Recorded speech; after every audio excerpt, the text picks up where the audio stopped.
Welcome, everyone, to the first inaugural episode of the Gohndim and Gilmore podcast. My name is Gohndim. You might know me from Twitch Politics, being a troll in the Boston community, and later in the Discord. And here is my co-host, Gilmore. Everyone, I'm Gilmore. You almost certainly do not know me, but hopefully you will soon.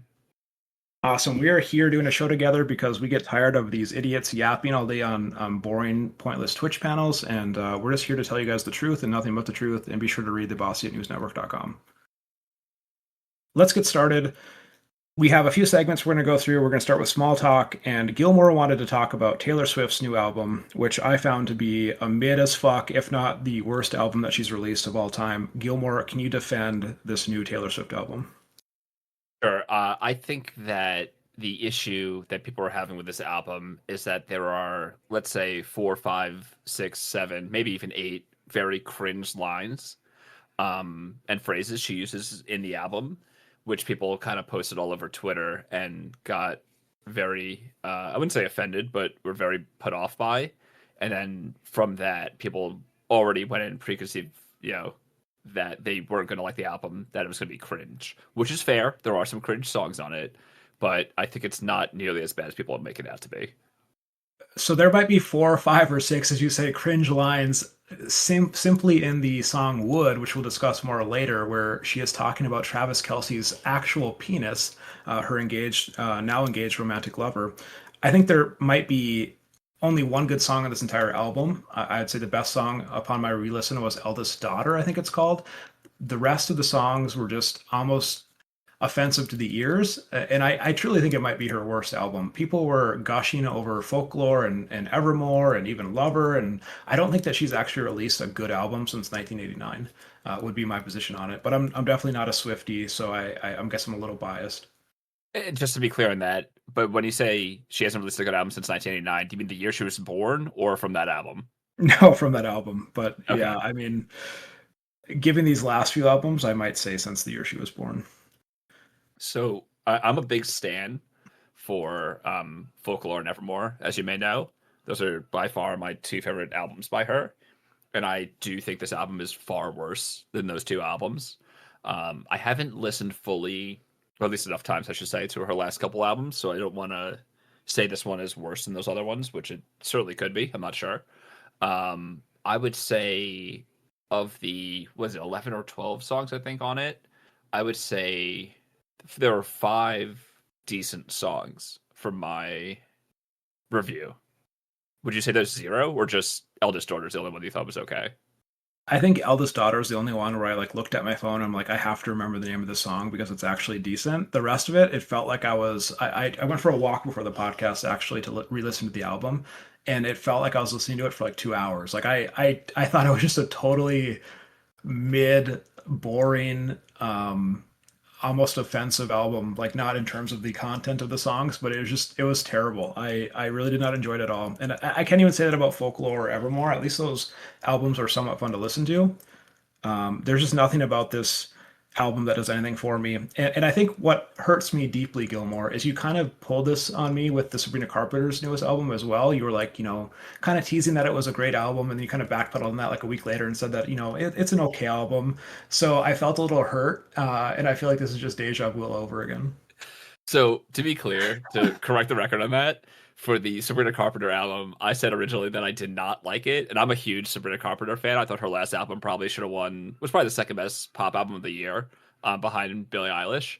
But I think I originally said it was not good, and then the more I listened to it, the more I liked it, but it was still way worse than her last album, just to clear the record. It felt like you were baiting me. Just moving on briefly to you wanted to talk or explain the beef with Charli XCX and Taylor Swift. Apparently Charli started clapping at Taylor with her song Sympathy is a Knife, and Taylor clapped back on this recent album with her song Actually Romantic. The only thing I really have to say about this, because I don't really understand the beef, apparently Charli made some comments after doing some performances with Taylor Swift about her audience being, I think, 5-year-old children or something, and kind of being jealous, I guess, of Taylor Swift's success. I didn't really understand the full beef. All I will say is that I listened to Sympathy is a Knife as well after this album, and it was far better of a song than anything on this fucking album. So I'm totally in Charli's court. It does not really matter what the beef is, but you tell me what's the correct position. So I think generally when it comes to beef between artists, the truth of the matter and like the actual facts don't really matter. It's just who makes the better song. It was the same way with like Nas and Jay-Z back in the day. And I think it's the same thing when it comes to Charlie and Taylor. I wholeheartedly agree that Sympathy as a Knife on Brat was far better than Actually Romantic. I actually think Actually Romantic was like one of my least favorite songs on the album. So it's hard for me to side with Taylor on this one. I think the beef really relates to how it's a little different because arguably Charlie wasn't actually beefing with Taylor in her song. She was just saying that she was very like insecure and that she would never be like Taylor Swift. And she felt that people like Taylor Swift kind of looked down on her because she was never kind of in the same even ballpark as Taylor would ever be. And then Taylor's song is basically saying, "Hey, like you're a nothing. You're like I'm like a wolf. You're like a sheep. I never think about you. So I don't know why you're even talking about me in the first place." So it was a very strange way to respond to Sympathy in my mind. And come to think of it, I think Taylor Swift was also beefing with Katy Perry a number of years ago because I remember at the end of one of her music videos, I think it was "You Need to Calm Down" or whatever the title of that fucking song is. Her and Katy Perry come out and kind of like make amends at the end of that video, and so I think Taylor might be the common thread here of being the problem. So I think went aside totally with Charlie and anyone that's against Taylor.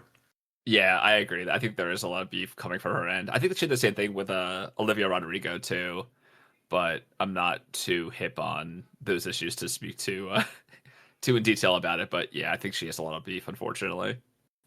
Also, as we talked about this, I was reminded of a lyric, I think in the song Wish List off of this album, where Taylor Swift is talking about kind of the unhinged beauty standards and like requirements that men have for women. And at one point, she mentions like something about a full voluptuous ass or something. So I think Taylor Swift might just be jealous of a lot of these girls that are a little bit more endowed than her. And that's my final comment on the matter. Yeah, I think that's certainly possible. Well, right before we go on, speaking of wish list, though, it had one lyric on it, which made me 100% certain that there's no way she actually writes her own lyrics, in which she talks about people wanting to play for Real Madrid, and there's no way she knows what Real Madrid is. I barely know what Real Madrid is either. So all right, moving on. And this was a subtopic on the album that was suggested by none other than Gilmore. Travis Kelce's penis. We kind of already referenced it. There's literally a song on this album called "Wood." I think it might even be all caps. This is a segment that I really wish that we had Sharpie on the podcast for. Even though we recently burned our bridge, he's somewhat of an expert on Travis Kelce, being a Chiefs fan, and he's also somewhat of an expert on male sexual organs. So this would have been perfect for him. Just to highlight for the audience how ludicrous this song is, a couple lines. Quote, "I ain't got to knock on wood," end quote. "Redwood tree, it ain't hard to see. His love was the key that opened my thighs." Gilmore, explain to me two things. One, did you enjoy the song at all? And two, how would you feel if your significant other, your wife, wrote a song about your penis? So just for some background here to pull back the curtain a little bit. So I went to see the Taylor Swift movie. I guess it's called a movie where they just play all the songs and like the music video for one of the songs on the release date. So like the Friday the album came out, I went to see this movie. So they played all the songs and I thought Wood was a little, I mean, obviously it's a very corny song. It was very bizarre, but I didn't realize until like a couple days later that the version they showed in theaters was the clean version of the album. So the lyrics are way different. And then the second time I listened to it, I was just at work listening in the background. And I was like, what the hell is this? This is not what I heard before. I don't remember her saying any of these words. And that's when I realized it was the clean version and not the explicit version. But getting back to your question, I think it's in general kind of weird how it would make more sense if like her boyfriend or fiance, whatever it is now, wasn't a person we know. So like you're not like envisioning a person when you're listening to the song. But the fact that we all know who Travis Kelce is, I think just makes it beyond weird. Just to be clear, you're admitting that you were visualizing Travis Kelce's penis listening to the song. I don't know how you don't think about him when you're listening to the song when you know what he looks like. Like if I didn't know what he looked like, it'd be 100 times better because I wouldn't have to like have that running through my head the whole time. But that's all you can think about. This might be the single cringiest song that I've heard in like 5 years. I don't even know what to compare it to. I don't know why you would ever publish a song. It's terrible. I hope I never hear it again. I think it was actually the second most cringy song on the album. So That might be true, but I only remember one other song's name, so I I don't know how to compare it. Anything that's else in fair. Taylor Swift before we move on? Oh, just the last one. I wouldn't want my significant other making a song about my penis, for the record. Strangely, I would like to hear it just to see what it sounds like, but yeah, I kind of agree. I agree with the sentiment. A song about mine or your significant other doing it? How about my fake significant other singing about your penis? Okay, fair. Anyway, moving on to the NFL. We have a couple points here. Full transparency, I don't watch as much football as I used to. Gilmore is the guy always giving fantasy football advice, so he is the brain on this one. I just have a couple of bullet points I want to talk about. Number one, did the Vikings make a mistake moving on from Sam Darnold? Darnold went to the Seahawks in the offseason. Through this last week, he's averaging 9.6 yards per attempt with a 71% completion rate, 11 TDs, 3 interceptions. The Seahawks are 4-2, tied for the top of the NFC West. Gilmore, given the full roster of quarterbacks that the Vikings had at their disposal last year with an injured JJ McCarthy, was it a mistake for them to not more seriously consider sticking with either Sam Darnold or Dan Jones? So I think they were in a very awkward position last year because obviously they were all in with JJ McCarthy, and then he got hurt before the season started. So there wasn't much they could do there to know whether or not he'd be able to play at the NFL level. I don't think they expected pretty much anything from Darnold last season, and he was incredibly good and probably one of the best quarterbacks in the league last year, like a top 10 quarterback. So, except the fact that in the playoffs, he was terrible and kind of cost them the playoffs altogether. So I think they were in a tough spot where they had a guy who they could rely on potentially in the regular season in Darnold, but they couldn't wait another year to have JJ just not playing for another full season. So they kind of had to let him go at that point. And they weren't going to give Darnold a huge contract when they have a rookie in the background who I think was a first round pick, right? So I think they were kind of forced into seeing what they had with JJ, despite the fact that he's looked terrible so far, unfortunately. Now, we haven't seen much of JJ McCarthy. One of the few Vikings games this season I watched was his debut. That game was plagued by miscues and almost false starts, timeouts to cover for, or excuse me, delay of games, just not getting the play up to the line, not being able to read the coverage. He looked pretty terrible. Is there any chance he comes back here in a few weeks? I think he's set to come back in 2 or 3 weeks. Maybe I'm mistaken on this. Carson Wentz has looked like Carson Wentz. Do you think you've seen enough of McCarthy to say that there's something there, or he's not a good enough quarterback to be serviceable for the Vikings long term? I think it's so early, and again, he missed his entire rookie season, so I think they just have to wait and see what they have with him. I think you think of these rookies at least 2.5 years before he can tell whether or not they're going to be good. I mean, just look at Darnold himself. Darnold was terrible, and then had a resurgence when he went to the Vikings. So I think that they have a good enough roster in general. They have good with Addison and Jefferson around him. And I think that the weapons are good enough, the coaching staff's good enough that hopefully for them he'll be good. But if he's not, that's going to look like a huge mistake in a couple of years.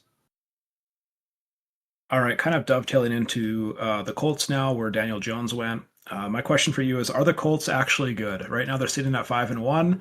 Daniel Jones is having a similarly good season compared to not as good as Darnold, but he was an option, a realistic option for the Vikings to retain, as he chose to join the Vikings, knowing that he was not going to play unless there was major injuries. He's throwing 8 TDs and 3 interceptions this year, and like I said, the Colts are 5-1. I think no one expected this.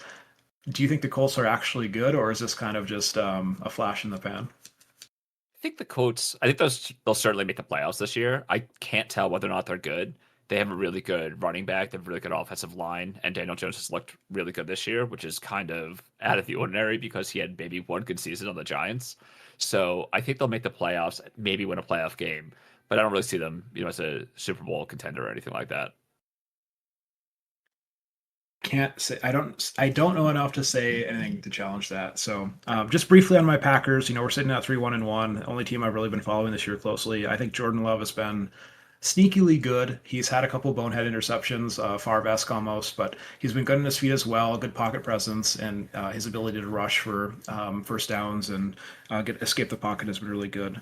Sneaky quiet season. Micah Parsons is everything that we hoped he would be. Not quite as many sacks as people are hoping, but he's really unlocking Rashawn Gary as well. So I think it's a good team that's had some missteps this season. Obviously, the tie with the Cowboys was not good, and the loss to the Browns was even worse. But sitting at 3-1-1 in this division is pretty good, and we're at top of the NFC North.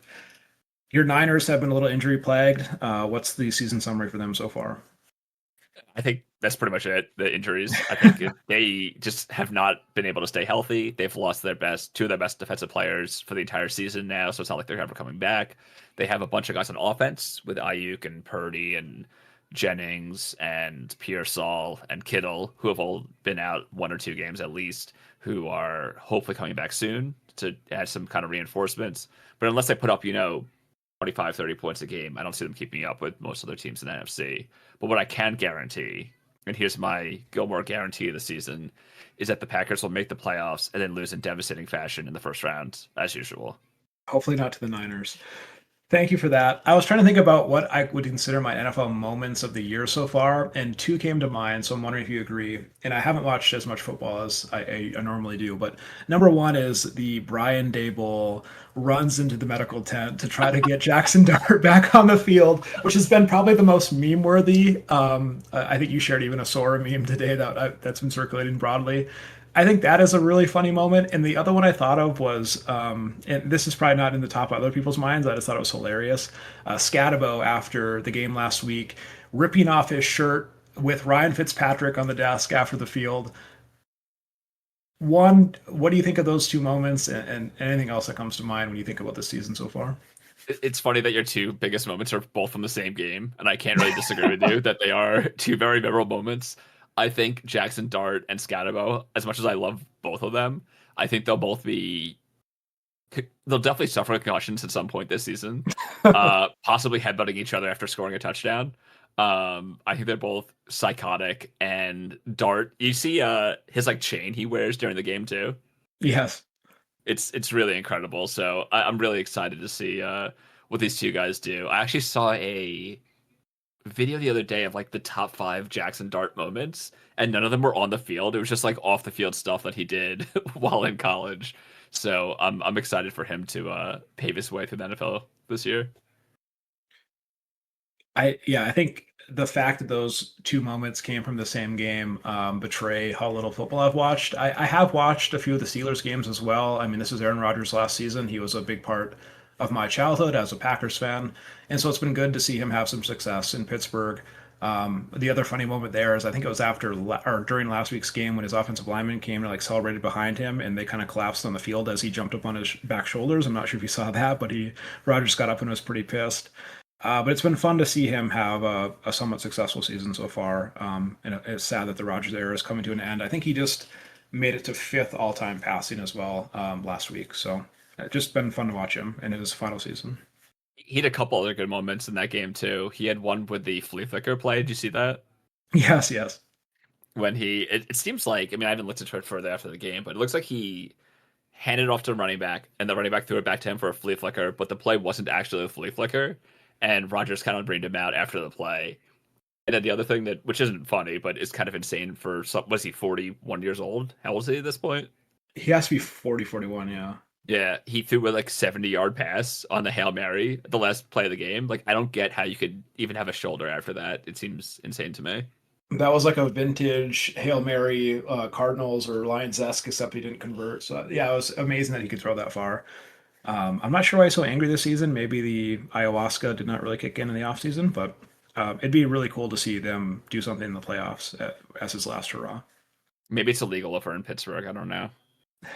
Anything else in the NFL before we move on to online drama and politics? I think that's all I got. So I think we'll move on to more important things like online drama. All right, we have a pretty short segment on the online drama this week. It's what everyone's talking about. It's the shocking news that has permeated culture and all these different segments. It's Hasan's dog torture. Gilmore, I'll just ask you point blank, did Hasan shock his dog? So I would say with 85% confidence that I believe that Hasan did shock his dog. But controversially, I will say that I don't think it's inherently torture to shock your dog in the first place. I had the bold take on the Bostiat server a few days ago that I said, even if he shocked his dog, I don't really care because I don't like dogs. Obviously, joking a little bit, but um, it seems like people have gone through and dug up old clips. It seems like he's done it quite a bit. Um, it seems to me that it's 99% that he shocked his dog.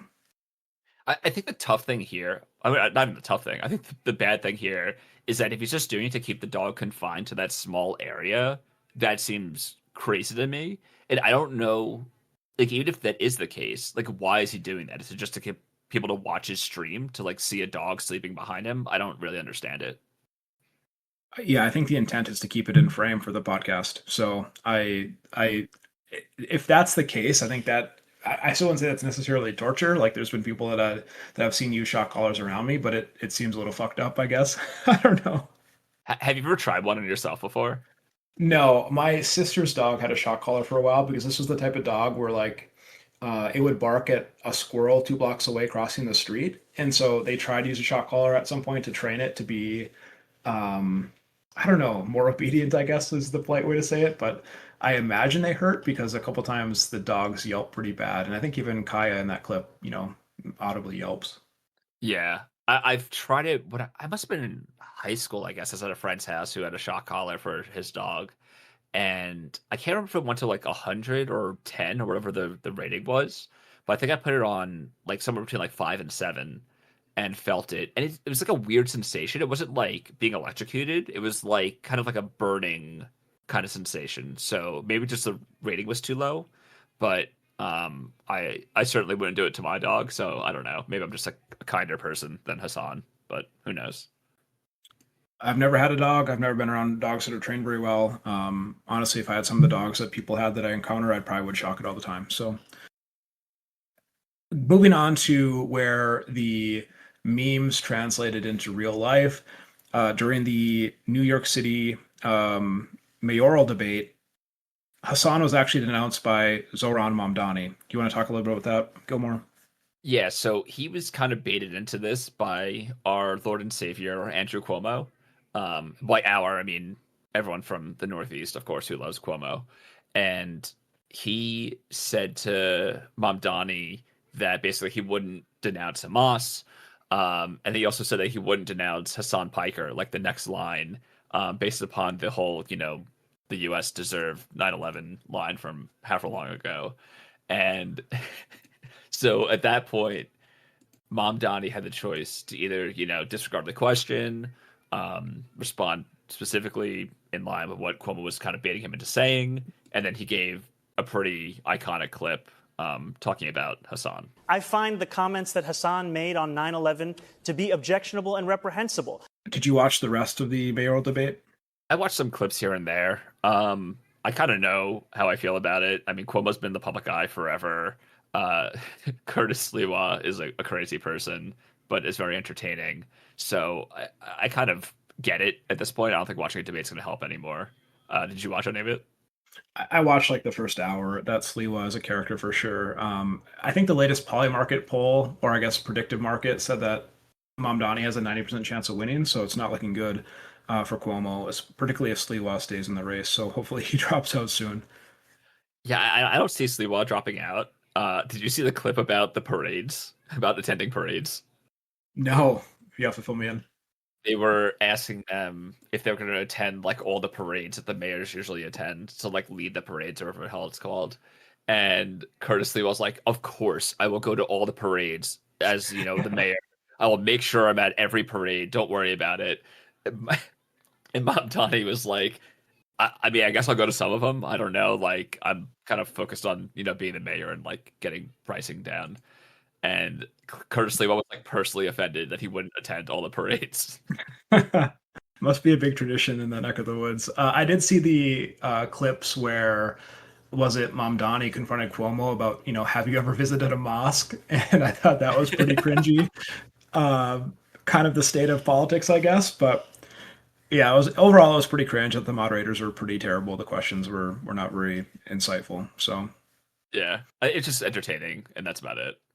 I think probably the funniest thing for me that came to mind about the Hasan's dog torture meta is that there was actually a Counter-Strike clip where Anders, a famous Counter-Strike caster, was giving the play-by-play of a game on Inferno, and a guy's running out B apps, and he gets Zeus, which is like a taser in Counter-Strike, and it's an instant kill if you use it in close proximity to a player, and he says, that person got Hasan.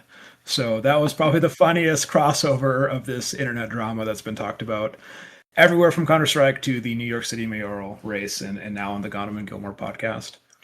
I'm just bummed out that they didn't ask the people running for mayor if they approved of him shocking his dog, but maybe next debate. All right, moving on to some more real-world politics stuff. We have a couple big items to quickly talk through. Number one, the John Bolton, James Comey, Letitia James indictments. Starting with James Comey, he was indicted just recently here on September 25th for making false statements to Congress and obstructing a congressional proceeding. The case is being prosecuted by Lindsay Halligan, who I know you have more information on. This is Trump's former personal lawyer, who replaced a U.S. attorney that was more or less forced out because he did not want to prosecute the case. Kind of a fun fact here, and I was reminded of this doing preparation for the show, is that Comey's daughter, Maureen Comey, was fired just in July, and I believe is suing the U.S. government for her firing. Reportedly, Trump was furious that she was, working for the DOJ still, but she actually worked on the Ghislaine Maxwell case. Tell us, Gilmore, more about Lindsay Halligan. All right, so here's some fun facts about our new U.S. attorney for the Eastern District of Virginia, Lindsay Halligan. So, most importantly, she competed in the Miss Colorado USA pageant in both 2009 and 2010. Didn't win, but I think she made it pretty far. She also worked as an insurance defense at an insurance defense firm practicing property and insurance law for 9 years, which would prepare her for this job. She met Trump at Mar-a-Lago in 2021. She was actually physically present at Mar-a-Lago for the FBI raid, looking for the documents that he was hiding around the place, either coincidentally or as part of his legal team. She was Trump's personal attorney at one point in time. This is my favorite one. Her actual emails were hacked by the Islamic Revolutionary Guard. Did you hear that about that one? I'm hearing about it right now, yes. And her most recent job, or at least last year, before becoming the U.S. attorney for the Eastern District of Virginia, she was helping protect the Smithsonian from becoming too woke. So I think she's pretty qualified. Yeah. Just for my records after the show, what years was she competing in Miss Colorado? It was 2009, 2010. The only concern, it's Miss Colorado. I think she made it to the semifinals, so maybe it's 2010 is the one you should be looking for. Okay, perfect. I think the trial for this case is set for December or January. I think the concerning thing that we talked about before the show is that it's so hard in this day and age to trust anything that comes out of the U.S. government's mouth, and that extends on to Donald Trump and Pam Bondi and Lindsay Halligan. Do you think that Comey is going to get a fair shake in this trial? And do you think if there's any there? I think it's possible Comey's case doesn't even end up going to trial. I think there is the possibility for some sort of, his lawyer basically went there for the first appearance and said he's filing like 10 motions to get it dismissed. Some of the motions are going to be about how the grand jury trial went. Some motions are going to be about how it's a political prosecution. I don't know why Comey thinks it's political. Trump's only talked about it openly a few times, saying that he's specifically going after him because of politics. So I don't know how that argument's going to fare from the judge. But so we'll see if he even gets a trial. And I think if it goes to trial, I think there's almost no shot, unless there's information that we don't know about, which is totally possible. At least from everything that's out there publicly, I think there's basically no shot he gets convicted. I can't remember if it was a clip about the Bolton indictment, which we'll talk about shortly, or the Comey indictment, but Trump pretty strongly said that he had no idea that these charges were coming, so I think we should take him at his word. I agree. And I think the DM that he accidentally tweeted out, I think that was also fake news, so I totally trust him on that. Just briefly, this is the one I know the least amount about, the James case. She was indicted for 2 counts of bank fraud. Apparently, this is over like a misclassification of a second home where she claimed it was her primary residence, and then she used it for like rental income or something. And apparently, the stated complaint says that this was over an alleged $18,933 benefit, which is just laughable to me as all these people are enriching themselves at the expense of the American people every single day, including the potential appointment of Barron Trump to the board of TikTok. Any special thoughts around the James indictment? I think this one's the most confusing because I was trying to look through the actual documents. And the one thing that her attorneys, or I don't know if she's doing it personally, is pointing out is that there's some email, I think it's between her and her attorneys for the real estate deal, in which they explicitly say, like, this is not Letitia James's primary residence. This is for like her like niece or whatever it was. So it seems pretty clear that she was saying it wasn't her residence that she was trying to buy. I don't know if there's more emails back and forth about that, but it's like the most boring case of all time. Like, who cares if someone put on their mortgage application whether or not it's their primary or secondary residence? Like, there's no way anyone cares about this at all. All right, moving on to John Bolton. He is being indicted with 18 counts under the Espionage Act. Bolton was previously admonished by a U.S. judge who did not block the release of his book, something about the only man in the room or something, but he was kind of hand slapped for his handling of classified information at the time, but not indicted under the Biden administration. Is this one more concerning to you than the Comey indictment? And if so, why? I think this one's less concerning. It's kind of one of those cases where it's almost certainly a political prosecution that they're going after him because of just his opposition to Trump when Trump was in office and comments after Trump was out of office. But I would not be shocked if Bolton actually took national defense information and did disclose it and just didn't return it back to the government. I wouldn't be surprised by that at all. Yeah, I think this is pretty clear that, Bolton has been an enemy of the Trump administration since he was kind of pushed out as national security advisor. He's spoken incredibly unfavorably of the president. The fact that he was even indicted, I mean, we'll see what the actual facts of the case are when or if they come out, but this one to me was a little troubling, and not just because I've been a fan of Bolton's foreign policy in the past. I did not read his book, but, he's got a sexy mustache, so what's not to like? What do you like better, his foreign policy or his mustache? I think he would not have his foreign policy without the mustache, is what I would say. Someone else asked me that question too: is do you like his actual foreign policy, or is it the sexy mustache? It's hard to disentangle the two. Sometimes the image becomes the man, and the man is responsible for the foreign policy. So if you don't have those things in your life that kind of give you self-confidence and the ability to kind of say we should, nuke North Korea, maybe you wouldn't have the mustache. You'd be kind of more of a beta presenting male. Yeah. And second question, do you think in order to come off more weak for the jury during the trial, do you think he shaves the mustache? I think that would be, like I said, kind of a beta act. Not everyone can grow a full, thick, domineering mustache. I can't. I can grow like a really nice beard, but my mustache is a little bit lacking. So if I had it, I would flaunt it. It kind of looks like, I mean, it's a fucking, coarse mop up there. So it's beautiful. He should keep it. I think it really intimidates his enemies, except I guess it did not stop Trump from indicting him in this case. Yeah, but like if I'm gonna be a defendant in a jury trial, this jury's gonna be staring me down in the courtroom. I'm basically arguing, hey, as a beta, there's no way I committed 8 counts of transmission of national defense information and 10 counts of unlawful retention of NDI, right? Only an alpha would do that, and I don't have a mustache, so I'm not an alpha. I don't think I ever plan to be on the stand, I guess, for transmitting this national security information, some of which I think they claimed pertain to the location of nuclear weapons, which is a little concerning. But yeah, maybe he just changes it up. Maybe he shaves. If he shaves, I will shave my head, Gilmore. All right, deal. Just kind of moving on to a related topic, we have the Santos pardon, or as you correct me, the commutation of his sentence. So George Santos, the former U.S. representative, kind of pudgy. He was convicted of wire fraud and aggravated identity theft. He was sentenced to 87 months in prison and approximately $600,000 in both forfeiture and restitution. For what reason did Trump pardon this absolute idiot of a congressperson? So he gave 2 reasons in his Truth Social why he commuted the sentence. The first was talking about Senator Blumenthal obviously, which is very connected to George Santos. And the second is that he said that at least Santos had the courage, conviction, and intelligence to always vote Republican.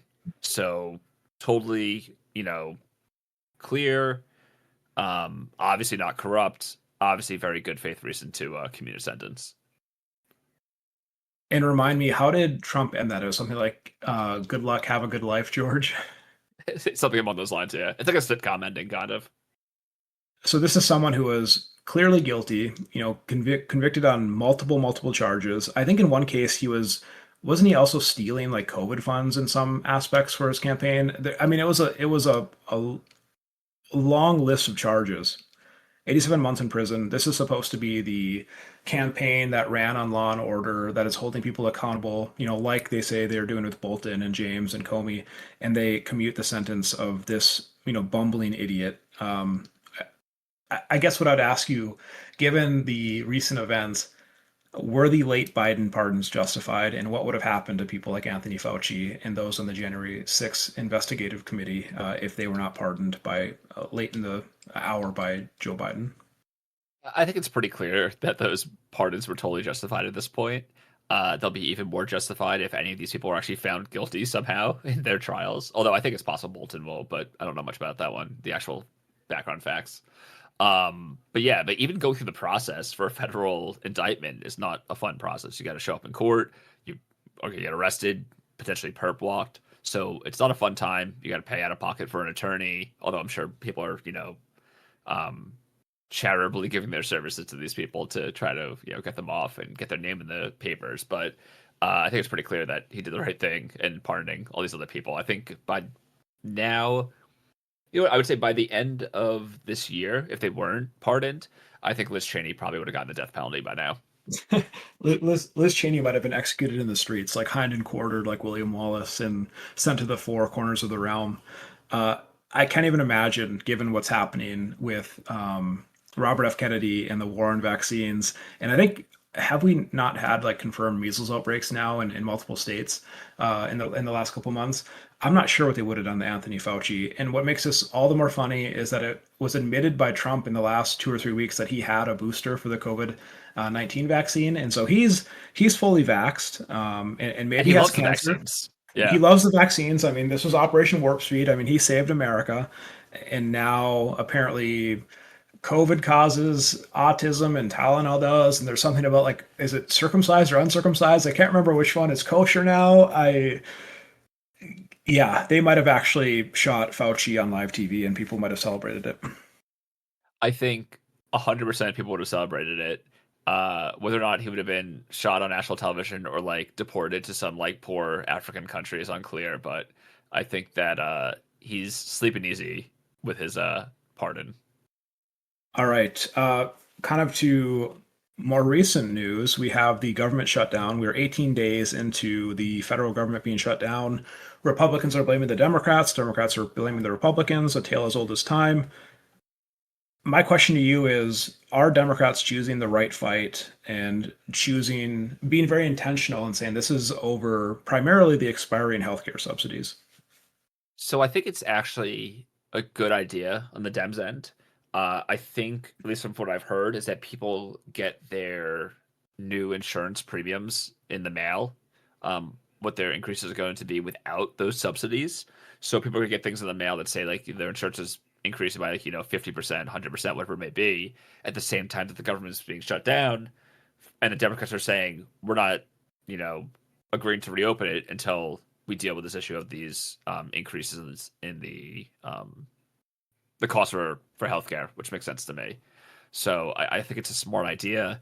I think there's really no end in sight, because at first it didn't seem like Trump had any actual interest in negotiating at all with the Democrats. He must have forgotten that he needs 7 Democrats to vote for a plan to get through. And I think that Mike Johnson kind of is just totally over his head in this issue.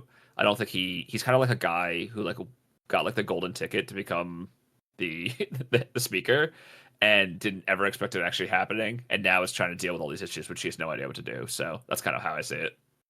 I had a thought there, but it's escaping me.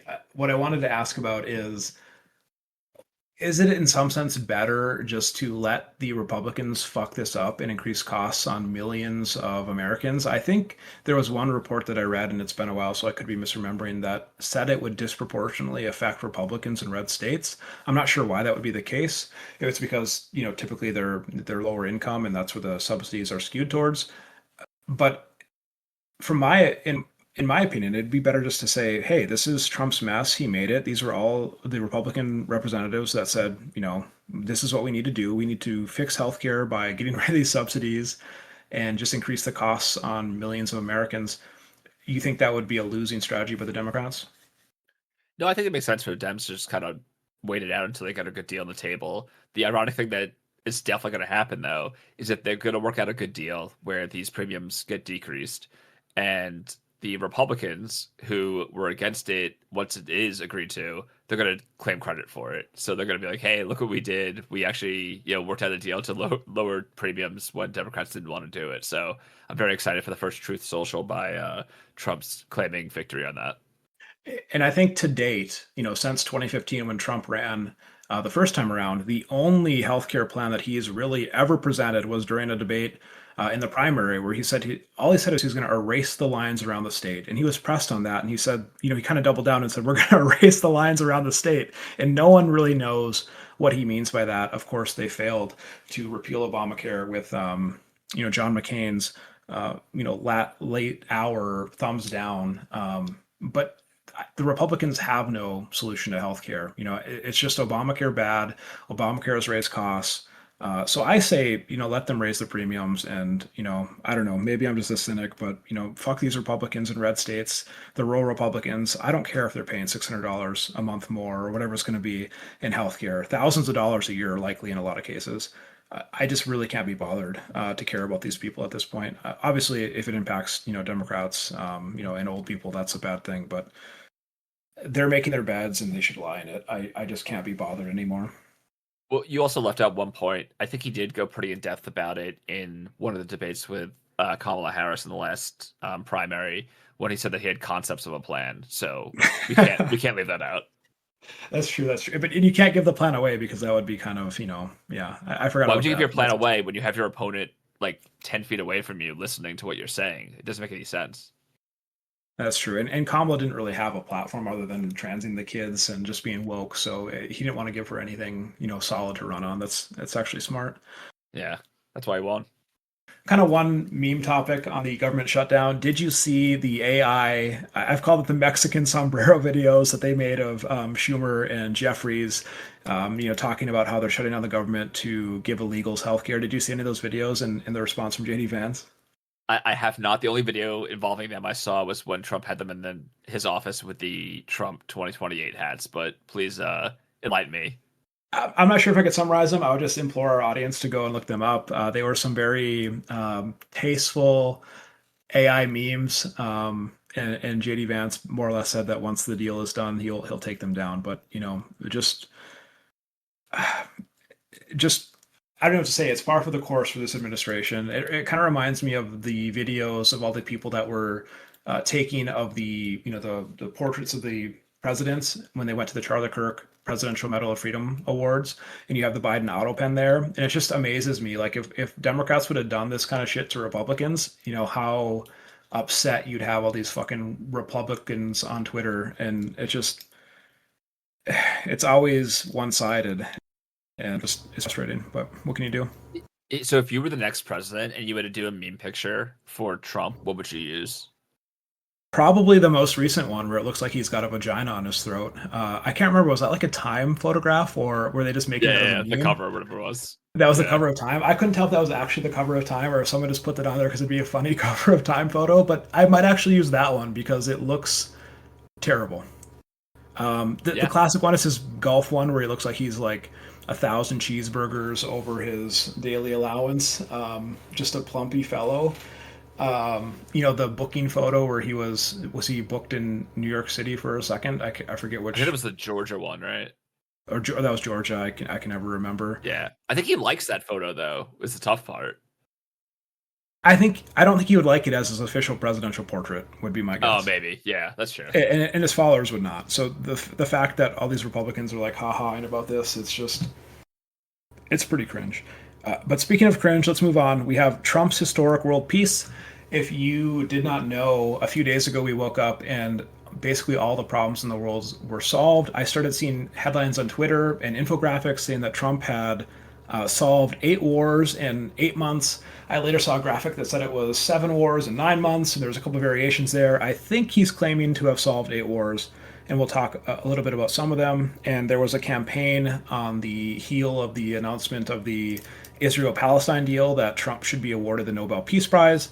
That actually went to Maria Machado of Venezuela of the opposition party, who in turn dedicated it, one, to the brave Venezuelan people, but primarily to Donald John Trump. Do you have any initial reactions to Trump solving all of our problems overnight? So actually, one thing that came to mind after there was all the talk about the Nobel Peace Prize, do you think it's possible that he held off on resolving Israel-Hamas until like the week of the actual prize being given out? I think that is possible, but he might be doing that for Russia-Ukraine next. That will be the cope, is that we're not going to have a peace deal for that until September of next year so that he can win next year's Nobel Peace Prize. I think that's really the only thing that's, stopping him from, doing the art of the deal and kind of, getting Putin to fall in line. I think right now I think it's like a 5% chance that's the actual situation. But if he does solve Russia-Ukraine the week of the Nobel Peace Prize next year, then 100% that's the reason he did it. It's just funny to me that, the biggest war is still ongoing, and, we have all these lies and misinformation about these 8 wars that he allegedly solved. And we'll talk about some of them here quickly. There's some that we can give him credit to. The conflict in Rwanda, DRC, Congo. Absolutely, Trump deserves some credit for that. But then we move into some pretty quickly that are like delusional levels of cope. The peace of the Cambodia-Thailand border skirmishes, not a war. Nothing that the Trump administration really did to solve that. The Egypt-Ethiopia kind of squabble over the water rights and the dam that Egypt was building. Literally nothing that I can see that Trump did at all. Not a war, regardless. Serbia, Kosovo, again, not a war. Nothing really that Trump did to solve this fake war. I mean, it's delusional levels of Trump saying that he solved these conflicts. Yeah, I mean, I'm very happy that the skirmish between Armenia and Azerbaijan has been resolved. So I have a lot of Azerbaijani families, so I'm very happy that that's been taken care of. Obviously, he was involved in Israel-Hamas, but I mean, it's kind of ridiculous how he just claims this, and it doesn't matter what he says. It's just they're going to believe it regardless. So good for him. I think probably the funniest one, though, is his contributions to solving the Iran-Israel war, in which he literally bombs Iran, and which people thought might cause World War III. So I think that just reaffirms peace through strength. What was it, Teddy Roosevelt that said, speak softly, but with a big stick or something? I mean, this is Foreign Policy 101, the art of the deal. Do you think he speaks softly, though? I think that he might be misreading that quote or something. Actually can't remember the quote off the top of my head right now, but no, I just think Trump isn't doing the first part of it, the speaking softly part. So I think that might be his issue. I think he's been a little more tempered in his most recent speeches. I think maybe he's afraid of getting shot at again. I'm not really sure, but he might also have cancer, so who knows? Yeah, one or the other. Moving on to the deal that everyone says is the big deal of these 8 wars that he solved, the Israel-Palestine agreement. More or less, Hamas has released the remaining, I think, approximately 20 living survivors. And in return, Israel frees 2,000-ish terrorists. Some of these people, as you stated before the show, you look them up, and these are people that have, killed civilians on public infrastructure, like, verifiable terrorists that have killed many, many people, whereas, the people that Hamas released are people that were taken on October 7th and, brutally tortured and held in captivity for basically, being Israelis. What are your thoughts to this deal as a G. Gilmore? Well, thanks for disclosing that, but I think that it's great, obviously, that the hostages are returned. To be clear, I don't think all 2,000 or so people who were returned to Gaza were all terrorists. I'm sure there were some, not so bad people, but there were. It is funny looking over Twitter and see people post about, XYZ person who was released, and you look up XYZ person, they bombed a bus 20 years ago. Or it's like a kid who stabbed two Israelis just walking down the street. So that was very funny. And on the other side, there's also funny seeing people on the pro-Israel side saying, "Oh my God, they must have because all the people who were released, the Israeli hostages were all men who were released." So they're saying, "Oh my God, they killed all the women." It's no, they already released the women, a long time ago, and only kept the men. So it's just funny seeing people, try to obviously obfuscate what actually happened here. But it's great the hostages are back. That's a good thing. We'll see how long it lasts for. I'm not too optimistic about it. But best case scenario is we get a Trump golf course out there, and maybe we'll take a trip out there. Just to be clear, you are more or less implying or saying that a lot of the female prisoners were killed probably because they were raped and killed long ago. Well, I'm saying that the female prisoners that they hostages that they had were already returned previously because they were female. It wasn't like a thing where they killed the females and only returned the men. But yes, I do wonder how many of the dead hostages though were female. I'm not sure if I've actually seen statistics of that. I'm not sure if I want to know, but my mind goes back to the initial videos the day after October 7th, where there were videos of I think one female prisoner in particular where they cut her Achilles tendons on both feet so she couldn't run away, and there was blood stains down her pants. I mean, obviously the widespread rapes and sexual assaults that happen on these women is horrifying. I would not be surprised if more of the women were killed in captivity than men, but I don't know for sure. I'm just guessing. Yeah, I mean, it's obviously extremely depressing to even think about, but I wouldn't be shocked either. Now, I think there were warnings today from the U.S. State Department that there were Hamas planned attacks on Gazan civilians. I saw updated articles here just a few hours ago. Do you think this is the groundwork or the framework for a lasting peace, and how long do you expect this to last? I mean, it's so hard to say. I mean, it could be a week, it could be a month, it could be forever, hopefully. But I'm not too optimistic that, because you've got two sides who hate each other so much and obviously have gone through a lot over the last couple of years. So I'm not too optimistic unless there's real, show of force from either the US or the UN or some other independent parties to, prevent further issues. But we'll see. What's going to happen is we are going to go over there for our trip together, our bonding experience as new podcast hosts, and the third Intifada is going to kick off. It'll be perfect timing. So looking forward to that. Hope you have family over there that we can hide with. Moving on to our final kind of real topic of the week, Gilmore, teach me about the voting rights case and why I should care.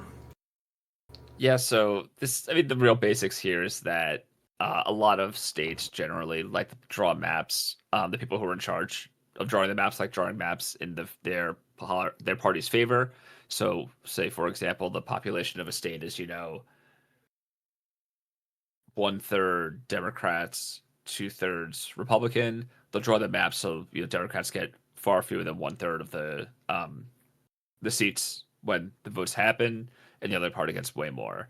So a lot of these states, especially in the South, draw maps that are very I don't know if you can call them segregated, but they're very drawn on racial boundaries. What the state tends to argue, or the map drawers tend to argue, is that it's drawn on party lines, which is allowed, but they're not drawn on race lines, although those two kind of interact very, very closely. I mean, it goes back to even Shelby County, like a little over a decade ago, where the SCOTUS discovered of altogether Section 5, the pre-clearance formula, and now told people to go to Section 2, and now Section 2 is being challenged. So it's possible they kind of get rid of Section 2 altogether, which I don't really think is likely. I think it's more likely to be put into kind of a new formula on how to address it, but there's really no way to know at this point. Do you think that Democratic states should be looking into doing this redistricting or redrawing the lines as aggressively as you're seeing in Republican states? I think that if these maps in Republican states are able to go through, then certainly they should. I don't think it's one of those topics where you could, they go low, we go high. I don't think it's really possible when it comes to these things like this, because you can't stop it in these other states unless it's challenged. And if SCOTUS makes it impossible to challenge it, there's not much you can do there. So I think as long as it's happening in these red states, you have to also do it in the blue states. Yeah, I mean, I totally agree. I wish that Democrats would just be more, I don't know what the word is, like ballsy in their plans, or like, I wish that we would have been talking about packing the court in response to what happened to Merrick Garland. I wish that we would stop pretending 8 years ago that, the norms were still being played by both sides, or even these last 4 years. I think the fact that you have people like former Governor Schwarzenegger coming out and being like, it is ridiculous that Newsom is, floating the idea of drawing these lines more aggressively, and taking these very principled stances. I mean, that's gone out the window years ago in my mind. So fuck it, fuck them. Let's do what's best for the Democrats at this point. And I think they're doing it the right way in terms of just allowing the people to vote on if they want maps drawn this way. They're leaving up to a vote. They're not just doing it, unilaterally. I really don't know how it works in most states, so I'm not sure if it's different. But I know that our districts in Minnesota have been redrawn numerous times, and they almost never make sense to me. So whatever independent commissions are doing them, even in the better states, it always blows my mind how some of these borders get decided. Yeah, we'll have to get an expert on district redrawing on here next episode. All right, moving on. We have some fun topics to close out the show here. We're going to start with our weekly segment that we're calling the Cope of the Week, where we call out some idiot for a idiotic take. Soften the language there a little bit. We had a couple options this week. One actually was a late arrival, happened in the Discord here just 30, 40 minutes ago. This comes from mk.sc, where they said, "True, my solution to this is being the life of the party in every room." Truly, that is some epic cope. It only earns them a bronze medal this week. Our second runner-up that I want to talk about briefly is all the things on Twitter where people are saying, "I don't care about a group chat leak," obviously in reference to the group chats that leaked, I believe, from Telegram of a Young Republicans group, where they said things, like dropping the F slur, N-words, saying that people need to be gassed in response to this and that and the other. I think there's 150 some slurs in this group chat amongst, was it 8 or 9 members? And the thing that I found funny about this is that the people on Twitter were posting, "I don't care about a group chat leak," and then posting, the killing of that Ukrainian immigrant to the United States, and just kind of using it to say, like, there are bigger problems, and I don't really care about these slurs. The Ukrainian image that was being circulated, I find even funnier, because all this outrage about this Ukrainian woman who was murdered when conservatives don't even really care about the war in Ukraine. So for that earns the silver medal for me. Anything on the group chat leak, Gilmore? No, I think I kind of agree with you there. I did see recently that the person who leaked the text has probably been named, the person who did that, who was in the group chat.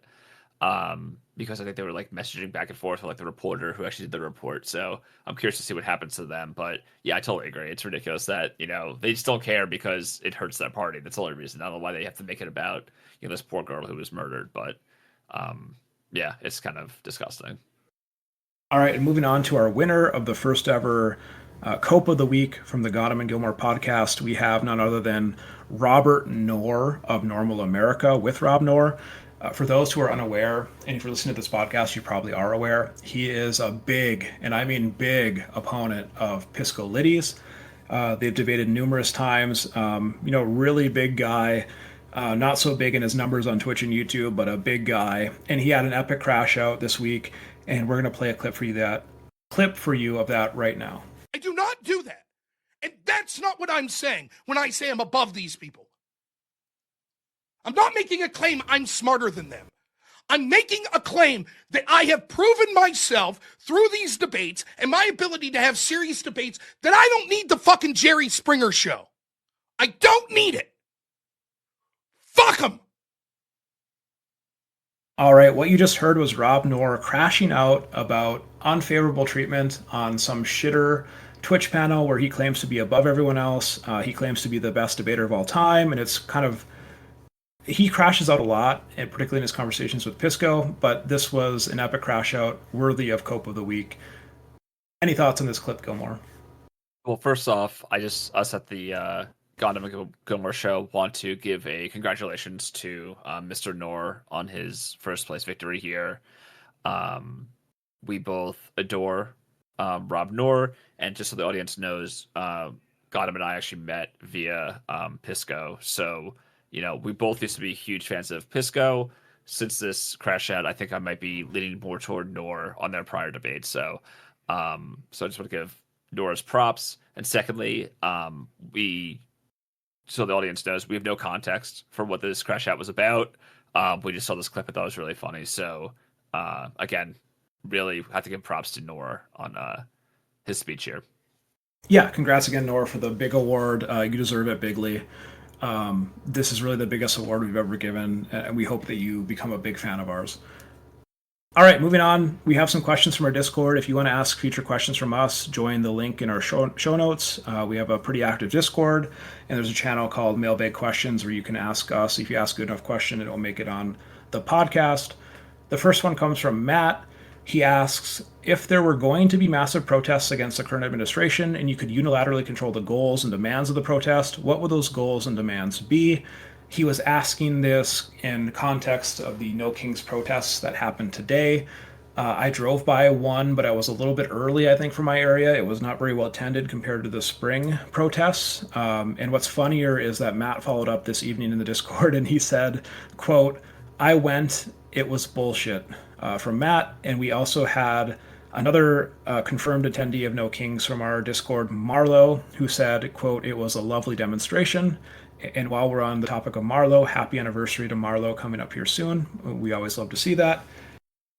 Gilmore, did you attend No Kings, and what should the goals of these protests be? Should they be more targeted? Should there be better messaging? What are your thoughts? So I unfortunately did not attend today. I instead went to a Halloween party in my neighborhood, which was fun. So I'm glad I did that. I think that if I could control the goals and demands, I would try to stay as far away as possible of things that have nothing to do with Trump, like getting rid of, capitalism, getting rid of anything about, Israel, Palestine, things like that. I think it doesn't do anything for the cause. I think the real focus should be on Trump and corruption and preventing things like this. So I'd hope that'd be the focus. I've heard some stories that were clearly contrary to those focuses, but that's what I'd want. Yeah, I mean, I tend to agree. I think it's fine to have a general protest, but it would be nice if there was a couple issues that everyone could coalesce around. I think number one, tying this to the fight about extending healthcare subsidies. I mean, not that there's got to be like fancy signs about, we need to keep our Obamacare healthcare subsidies, but like if there's a way to keep on messaging about the things that your actual elected representatives are fighting for to show that people care about it, that's fine. And then I think the other big thing too, and probably the biggest thing, is just the scope, scale, and tactics of the ICE in this country. I mean, if it was those two items and that's all people talked about, I would be absolutely pleased. But given like I said, the scope and scale of what ICE is doing in this country, just having a general protesting the administration, I really don't care if there's a list of like 30 demands. I think it's nice to see that people are outraged about this. It's unfortunate they have to be outraged about this, but it was nice to see. I saw there was large protests in DC and Boston and the Twin Cities and all over the country. The real goal for these protests has to be to kind of recruit people to your side and don't piss off people who are potentially going to vote for you. So, no riots, no property damage, no, ridiculous claims. So as long as it's kind of kept to a minimum and it doesn't look ridiculous on the news, that's really what is the most important. It goes back to my hatred of the people that were blocking like interstates and freeways, particularly like during BLM. I think I've always maintained that if I was like commuting, not even to work, if I was going somewhere for fun and I was delayed by like 20 minutes by idiots that were protesting the most noble cause of all time, I might just adopt the oppositional cause just to say fuck you. So I agree. Yeah, limit your property damage. Try to be polite. I just saw a bunch of clips on Twitter where Trump supporters are going out there intentionally to try to get under people's skins, and that's always unfortunate. But from what I saw, it seemed like the protests went fairly well, but I did hear some mixed reports about, people thinking that they were less well attended or organized than maybe in the spring. All right, moving on. We have a question from Mirror1414. He says, quick one for Gilly. What does the W key do in CS2? All right, good question, Mirror. So I know that I like using the shift and control buttons when I play Counter-Strike. I like using the little scrolly wheel on my mouse to change my weapons when I play. I don't exactly know what the W key does, but maybe next time I'll try it out. So I'll get back to you. It is possible, Mir, that Gilmore is playing like he's watched some pro matches and tried to like switch his keyboard around so that maybe he's not actually clicking the W key, and maybe that's how he ends up in a corner all the time. Of course, with his crosshair aimed, at the legs or the feet of people that are, walking into an angle that should be a headshot angle. So him and Morales have kind of perfected that. Anyway, moving on, we have from Beefeater. He asks, "What is your go-to fast food order?"